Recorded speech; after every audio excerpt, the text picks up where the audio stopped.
So there's this thing called the Joseph Smith translation of the Bible. Is it a translation? Is it the Bible? Was it Joseph Smith? These questions and more will be answered in the next few minutes. Stay tuned.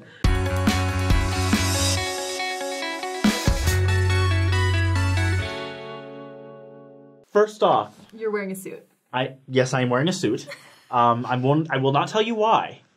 But, David, I want you to read that quote you got for us. Okay, a lot of people, when they hear Joseph Smith translation of the Bible, they think that Joseph claimed to use his revelation or whatever to somehow go back and look at the original text language of the Bible and then retranslate it into whatever it should be instead of what we actually have. But just hold on to your pants here. Let me read this quote by Robert J. Matthews. Is it hold on to your hat? Hold on to your butts. Hold on to whatever article of clothing you need to hang on to. A lot of people need to be hanging on to their pants nowadays because they're hanging down by your ankles. Anyways. Okay, that was like 2011. I know. I was like, what is it?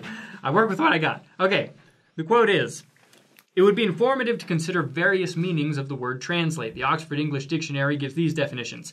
To turn from one language into another, retaining the same sense," that's generally what we mean when we say translate, "but also to express in other words or to paraphrase. It gives another meaning as to interpret, explain, or expound the significance of. Although we generally think of translation as having to do with changing a word text from one language to another, that is not the only usage of the word. Translate equally means to express an idea or statement in other words, even in the same language." It reminds me, thank you for that. It reminds me of, there's this road that I drive down, and one of the businesses I pass, on the side of their business is this phrase painted, or it's a billboard or something, and it says, "Don't speak insurance, we translate." But it's not like, that doesn't mean it's translating it from a different language. It's just like, we explain this in simpler terms for you, you know? And that's what the Joseph Smith translation of the Bible is. True. So, well, that's it. Be sure to like and subscribe. So the Joseph Smith translation of the Bible, first, we do not use it in replace of the Bible. So it's not even canonized. Yes. Some parts of it are canonized. The Book of Moses is technically part of Joseph Smith translation. It is canonized as well as Joseph Smith Matthew, but other than that, you can't buy like a Bible that's just Joseph Smith translation. Like, that's not a thing. So we don't use it in place of the Bible. We use it as a study companion sometimes, but you don't ever, if you go to an LDS service, they're not going to say, all right, take out your Joseph Smith translations of the Bible and open to Matthew 5, right? That's not what's going to happen. Right. It's kind of like, that reminds me, when you're saying that, it reminds me of like when you hear apostles in general conference giving personal like interpretations or what they feel about scriptures. It's just like that. It's just like reading scriptures and then reading one of our apostles' talks from general conference side by side. That's like pretty much what it is. It could probably be better described as Joseph Smith commentary on the Bible. It's essentially like having Joseph Smith in your elbows. And that's what some BYU professors call it. Right. Joseph Smith's commentary. Which is cool. Because translation, it just has a weird, like, people don't think. They think from one language to another. Yeah, we know he went from Genesis to Revelation. However, he also went back to certain parts and worked more. So we don't know if he actually finished. He died, right? So we don't know if he actually finished translating the Bible. And it was revealed in a different, because there are lots of different types of revelation. Book of Mormon was translated through revelation involving the seer stone, and he's looking at the seer stone in the hat. That's not how he did this commentary on the Bible. He was studying the Bible, and this is what he felt inspired to write. And we use the King James Version of the Bible. If there are relevant Joseph Smith translation passages, they'll be in the footnotes of that Bible, not even replacing anything. So let's read some of what's in the Joseph Smith translation of the Bible. So, guys, this is important because, let's be honest, sometimes in the Bible, specifically the Old Testament, there's some strange stuff. There's stuff where you go, what? What? What? And because of those things... I have never done that in my life when reading the Old Testament. Really? When Elisha sends the bears to eat the kids? Noise, I was like, what? Oh, not such a violent what?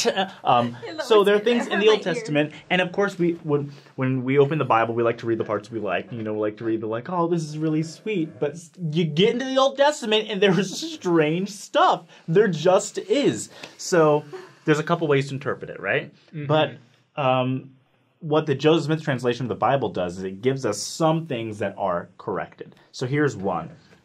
If you go to Genesis chapter 19, you see Lot with his daughters in the city of Sodom.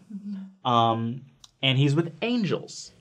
And this is what it says. When the people of Sodom and Gomorrah see Lot, this is what happens. Lot says, "Behold, now I have 2 daughters which have not known man," which means they're virgins. "Let me, I pray you, bring them out unto you, and do ye to them as is good in your eyes. Only unto these men do nothing, for therefore they came under the shadow of my roof." So he basically says, because they want to have sex with the angels. That's actually the context. It's really weird. Okay, I know. And so Lot says, don't have sex with the angels, but have sex with my daughters instead. Weird, creepy, strange. So the Joseph Smith translation fixes this, and it says this. "And Lot said, Behold, now I have 2 daughters which have not known man. Let me, I pray you, plead with my brethren, that I may not bring them out unto you, and ye shall not do unto them as seemeth good in your eyes." So Lot actually said the opposite. He said, no, you can't touch the angels or my daughters, you freaks. That's the appropriate response a father would have. That's actually Joseph Smith added those words. "You freak" is in there. Yay, Check it out. you are weird as frick.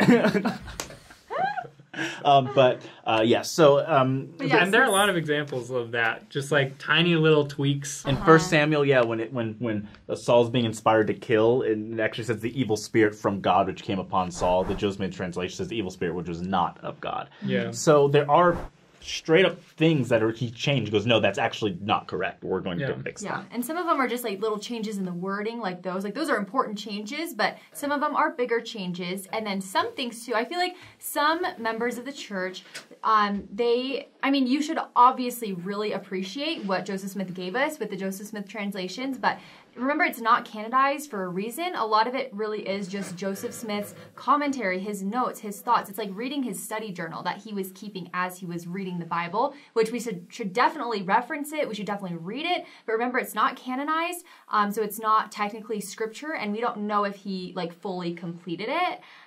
So just throwing that out there too. There were a lot of good changes. There were some times where he would he'd make a note or whatever, and he'd kind of look at it and he'd be like, I probably could have written this a little better if I spent more time on it, but it's sufficient for my needs right now. Right. And then he'd move on or whatever. You might be typing right now. The Bible says you should not add or change the Bible at all. So Joseph Smith doing that, he's going against what the ancient prophets said.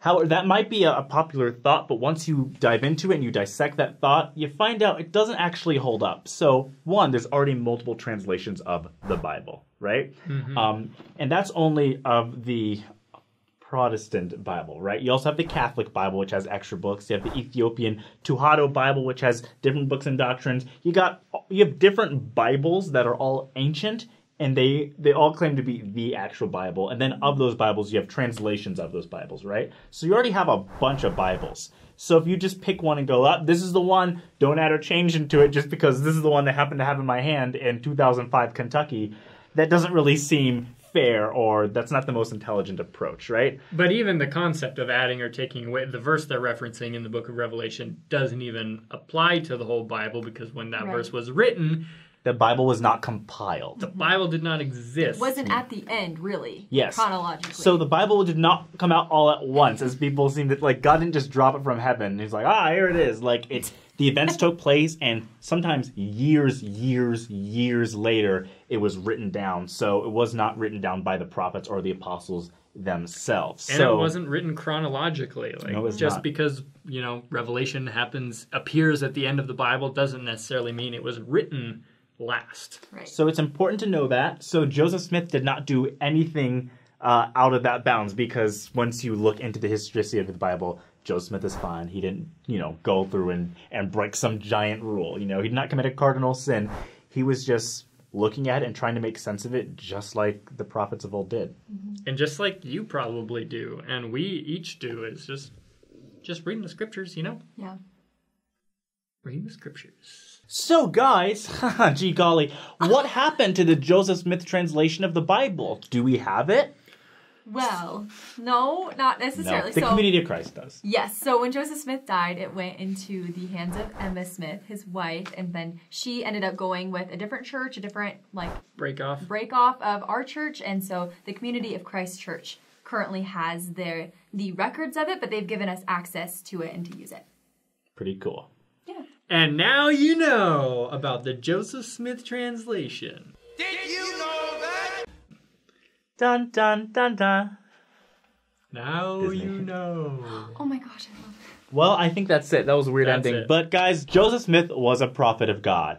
And you only know about Jesus in his fullness based on the testimony of his apostles, whether they're old or new. So if you love Jesus and you do find the Book of Mormon and the new revelations, yes, they're from Joseph, but Joseph is sent by Jesus. So if you love Jesus and you hear about these things, you should read it. Yeah, so be sure to, if you have a Bible, get the King James Version that has the Joseph Smith translations, because then you can get some really good insight there. And we're not KJV onlyists. We're not, okay? We're not. We use other translations in BYU religion classes. I was reading from the NIV, the New International Version today. It's actually kind of cool. I kind of liked it. We should get a I modern read it Book of and I Mormon liked it. translation. Nah. Okay, great. Okay. Okay, bye, subscribe please.